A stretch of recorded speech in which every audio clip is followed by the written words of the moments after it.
Hello and welcome to Become the Teapot. I'm Count Iain. And so am I. This is a podcast in which we compare a movie to a comic book it's based on. There's really no way of making that sound scary. Not really, no. As you may have already guessed, this is our spooktacular Halloween episode, and we're going to be discussing the 2007 vampire film 30 Days of Night, based on the comic of the same name. Will we find them fantastic? Or horrible? You know, I'm starting to think all these puns were a grave mistake. So, 30 Days of Night. Yes. What do you think of it? It was alright. Yeah. Yeah? Yeah, it's fine. Yeah. It's I'm not convinced it's a great film, but it was okay. Yeah. Yeah. What about you? Well, you know there's those horror films or scary films that you watch, and then afterwards get creeped out by the odd sound in your house. Oh, what's that? Oh, it's fine. It's just a fridge or something. Yeah.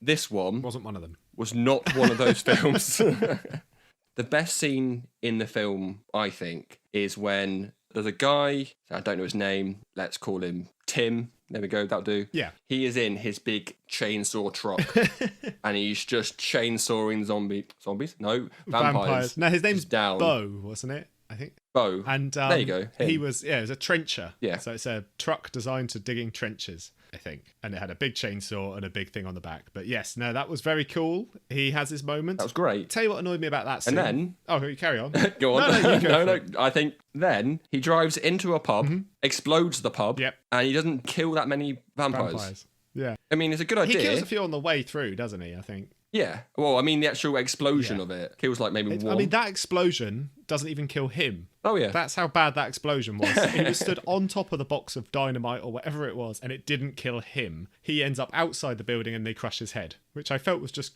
completely cruel and unnecessary.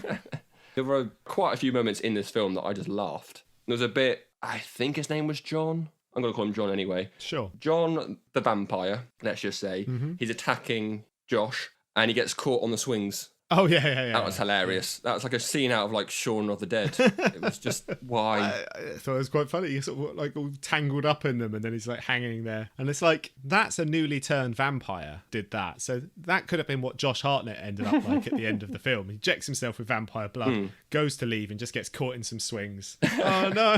Oh, no.